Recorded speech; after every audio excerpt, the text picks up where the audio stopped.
there's been so many people speculating on Nigel Farage. What is he going to do? Is he going to stand? Is he not going to stand? Lots of conversations about the impact of his decision. Well, worry no longer, everybody, because Nigel Farage this morning, he announced his intention with a letter. I can bring that letter up for you now. But long story short, he basically said that no, he will not be standing at the next general election. He said he's put a lot of thought into it.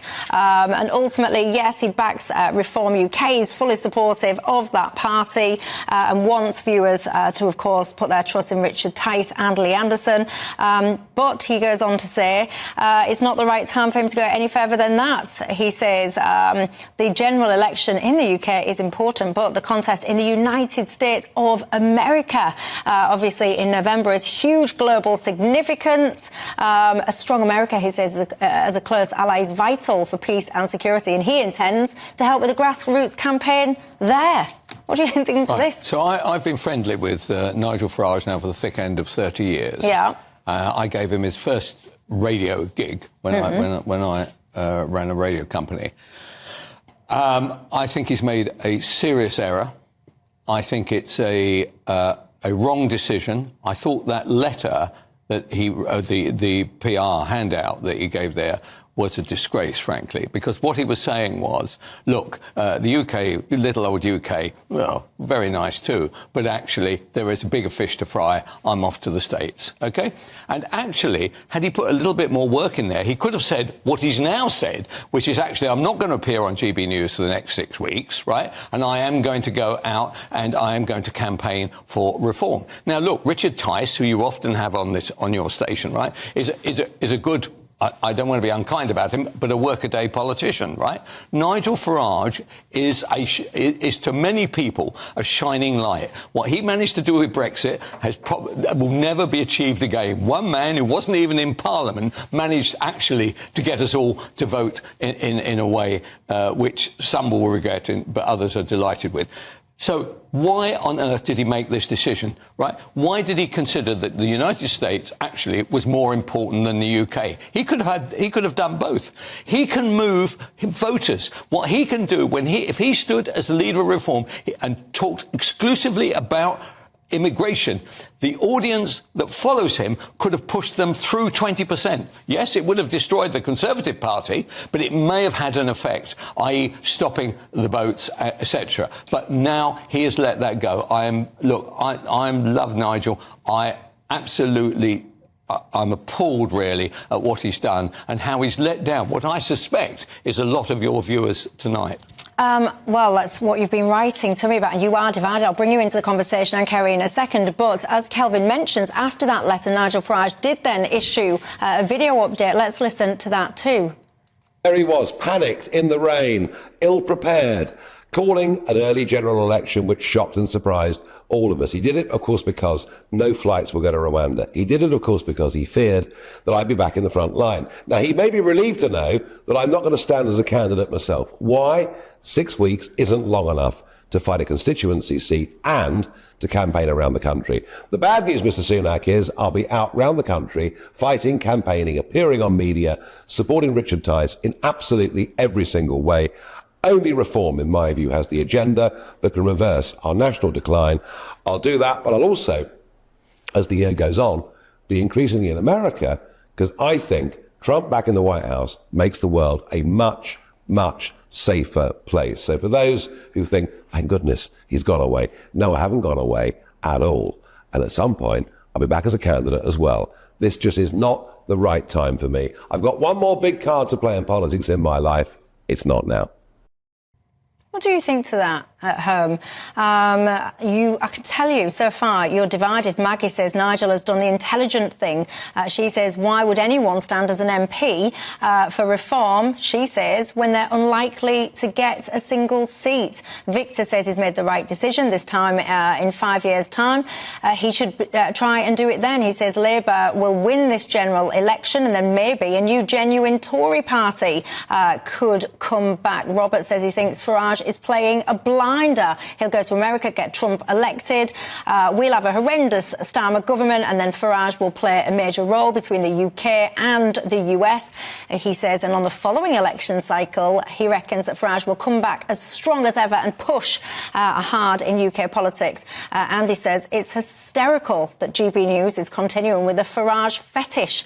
This is a man who's never even come close to winning as a constituency MP. He's even lost to a fellow in a dolphin suit. He says Farage is a classic Me Too politician, i.e. me. The man is a busted flush, he says. Josh says, I've always thought Nigel was a patriot, but it seems he's putting America first. Kerry Dingle, what do you make to it all?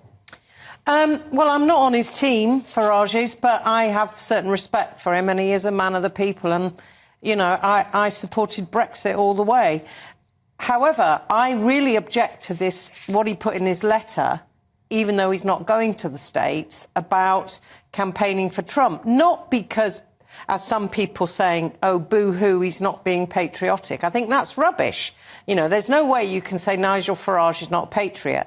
But because he goes on and on about sovereignty, quite rightly, and we have no business interfering in the American election. I remember in the last one, and we had a similar thing over Brexit, The Guardian in 2019 urging its readers to write to friends in the States to vote for Biden. And I thought it was outrageous. It's interfering in other citizens' elections. And I think, you know, of course you can be friends with people all over the world and support them and argue your case in Britain about global politics and whether you support Trump or Biden. I think they're both a disaster. But to go over and campaign, there's something iffy about that. Do you think? What do you think to that at home? Honestly, you really are divided. If you're perhaps a Reform candidate, I'm especially interested in hearing from you, because I've seen a couple of comments about that and the impact that that has had on your morale today. But I wonder, if you're a candidate for Reform, tell me your thoughts. Bob has said, he's got in touch and said, I feel Nigel Farage has let this country down with his decision not to stand today. Tim says, I know that people are disappointed that Nigel's not standing, but remember, he's done his best over many years to put Britain on what he thought was the right track. And he says, and let's all not forget, we could do with a decent trade deal with America. And if Nigel gets a prominent position, he reckons, it would make that trade deal much easier. If he did stand, do you think he would have got elected? I'm not 100% sure about that, and I do kind of buy his argument that he'd only had 6 weeks. But honestly, there'll be lots of candidates out there that nobody knows anything about, and at least Nigel would have had huge amounts of media coverage. So he's probably in better shape than most. So, you know, it'd be nip and tuck whether he got elected or not. But the migrant issue is so enormous within our politics now. The fact that he represents, we'll push the boats back, we're going to leave ECHR, that those are two strands which would, I think, be an umbilical cord to ordinary people. And I think he stood a pretty good chance, frankly. Yeah, and this whole, because we are coming into the summer, we mentioned, didn't we, that we've got about 10,000 people that have made those boat crossings so far, and this is a big key dividing line. Some people will say that they'll talk about the Uni-Party and all the rest of it, but it is a big dividing line between the Tories and Labour, this Rwanda thing. Yes, exactly. I mean, Sunak will be whistling gypsy tunes, won't he? Because the truth about the matter is that, as good as Richard Tice is, he can't get the spotlight in the same way as Nigel could. And I noticed that immediately he climbed straight into Starmer, accusing him of offering, which is true, an amnesty to migrants coming into our country. So Sunak knows which button to press on this, and actually Nigel is the guy that invented the button. So why didn't he take the opportunity? Look, and the other thing is, you know, were he to get beaten, right, he could still go to America afterwards. By the way, what about the GBNews chief executive? Isn't he asking where Nigel is going to be between 7 o'clock and 8 o'clock most nights between July the 5th and November? Well, we know the answer. He's not going to be hosting his regular show for that short-term period. I'm asking you on Twitter whether or not you think that Nigel Farage made the right decision or not. So far, 56% of you say yes, you think that he did make the right decision. Of course, then 44% thinks no, it's not. Tracy says, I can understand Farage's position. Let Labour get in and then mess up for a next term, she says, with their net zero and gender lunacy. And then you should pop up and give it a go next time.